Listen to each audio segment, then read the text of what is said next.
Taigi prieš kažkokį pusmetį buvau pas daktarę pasidaryti savo kraujo tyrimų, kaip kas metus, bet daktarė man pasakė blogas žinias, kad mano cholesterolis yra aukštas. Bet blogiausia tai, kad jis buvo aukštas visada, kai buvau darytis kraujo tyrimų. Taigi, kadangi tokie rezultatai, daktarė man pasiūlė išrašyti tablečių nuo cholesterolio, kurias geria maždaug 10% visų žmonių, tačiau kurias reikės gerti tiesiog visą gyvenimą.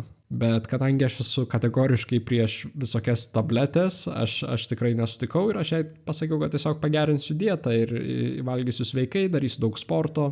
Ji man sakė, kad tai tikriausiai nepadės, bet aš tiesiog jos nepaklausiau. Ir grįžęs namo tiesiog atspausdinau 2 lapus, ką galima valgyti, kad žeminti cholesterolį ir ką galima valgyti, jeigu turi Hashimoto ligą, kuri yra skydliaukės liga ir pagal daktarę skydliaukė buvo tas, kas man darė aukštą cholesterolį.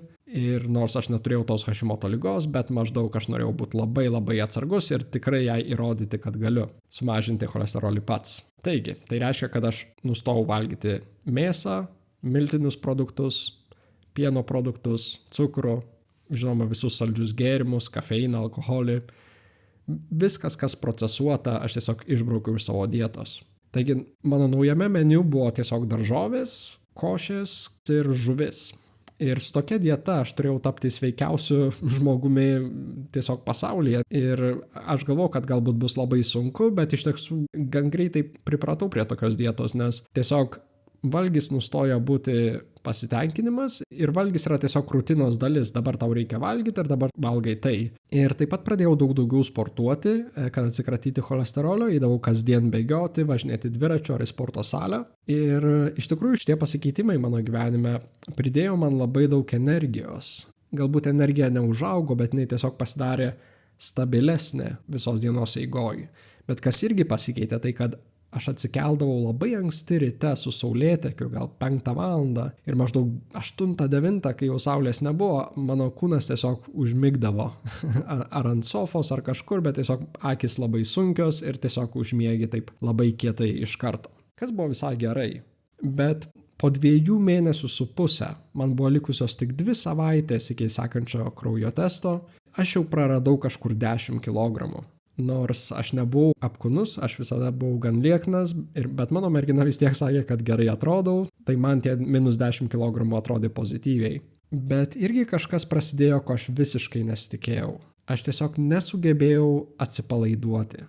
Buvo labai daug vakarų, kai mano širdis tiesiog plakė krūtiniai labai stipriai, aš tiesiog ją girdėjau ir nežinau tiesiog kas dedasi. Ir kelis kartus iš tikrųjų netgi nuėjau į ligoninę, nes galvojau, kad man bus infarktas ar kažkas, galbūt čia kažkas susijęs su cholesteroliu, bet tiesiog man nieko nerado visus kartus ir tiesiog išsiuntė namo. Ir man sakė tiesiog atsipalaiduok, bet aš dariau visas meditacijas, aš daug sportavau ir darbas buvo kaip visada, tai aš tikrai nemačiau, kad čia būtų mano galvos priežastis. Bet vis tiek aš užsirašiau pas psichologą, nes vis dėlto tas stresas man pradėjo trukdyti darbui. Tada, kai turėjom susitikimą su psichologu, aš papasakojau apie savo nuostabią vaikystę, apie savo gyvenimą, kad turiu gerai apmokamą darbą, šeimą, merginą, draugai ir galbūt kažkiek stresuotą darbą, bet nieko kitaip nei pastaruosius metus. Ir kaip ir nieko neradom per pirmą sesiją. Ir aš jo klausiau, bet daktare, ką aš galiu daryti šį savaitgalį, kad tiesiog nuraminti savo kūną. Ir daktaras sako, tiesiog palik viską už nugaros. Ir klausydamas jo patarimo šeštadienį, tada atsikėliau labai anksti kaip visada ir tiesiog išėjau pėsčiom į žygį tiesiai pro miškus, pro gamtą. Ir kažkur po poros valandų, gal jau 15 km nueita, jau jaučiu endorfinus, gražią aplinką, mišką, bet vis tiek ir stresas, ir širdis vis tiek daužėsi į krūtinę, vis tiek kūnas neatsipalaidavo ir aš labai nuliūdau, nes jau man ateina mintis, kad kas dabar bus, aš neteksiu turbūt darbo, negalėsiu išsimokėti savo būsto paskolos ir įdomu, ar mergina tiesiog toliau draugaus, kai aš būsiu toks nereikalingas niekam ir nieko negalintis. Tai tokioj situacijoje aš tuo metu prisiminiau, ką dar psichologas sakė, tai kad gali būti, kad tai irgi dėl dietos pakeitimo ar panašiai, bet man atrodo nesąmonė, kaip gali sveikata pablogėti nuo sveikesnio maisto.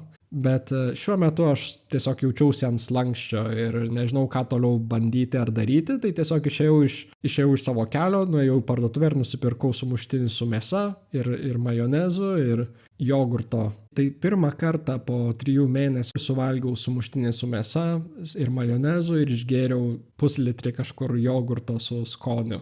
Ir vos 10 minučių praėjo, kaip mano kūnas pradėjo jausti kažkokią gyvybę, kažkokią energiją savyje ir tiesiog jaučiasi, lyg kraujas bėgtų daug gyviau ir mano smegenys kažkaip tada nušvito laimę. Nors širdis vis tiek stipriai plakė, vis tiek kažką jaučiau ne to, bet aš jaučiau, kad galbūt tai yra mano išgydymas.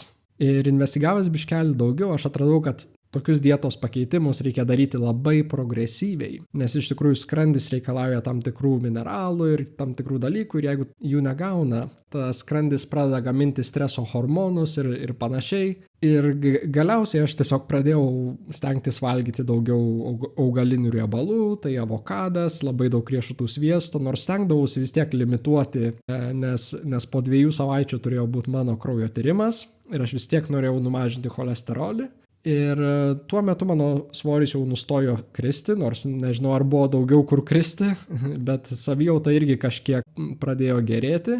Ir kai jau 3 mėnesiai praėjo nuo dietos pradžios, tai nuėjau pasidaryti kraujo tyrimą ir mano cholesterolis beveik nenukrito.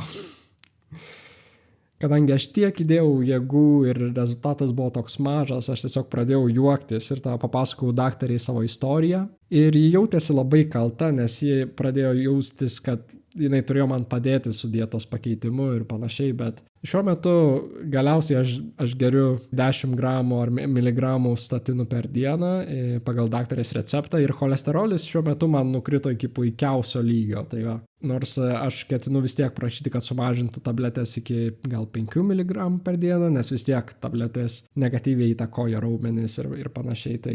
Tai va, tai tokia mano istorija. Aš atsiprašau, kad nėra galbūt tokios kaip laimingos pabaigos, bet tai yra man labai laiminga istorija, nes aš padariau labai daug ir labai daug išmokau tiesiog apie savo kūną, apie kaip viskas veikia ir linkiu, kad niekas nepereitų per šitos procesus taip drastiškai, kad tikrai rūpintumėtės savo sveikata. Taigi linkiu jums viso ko geriausio ir sėkmės.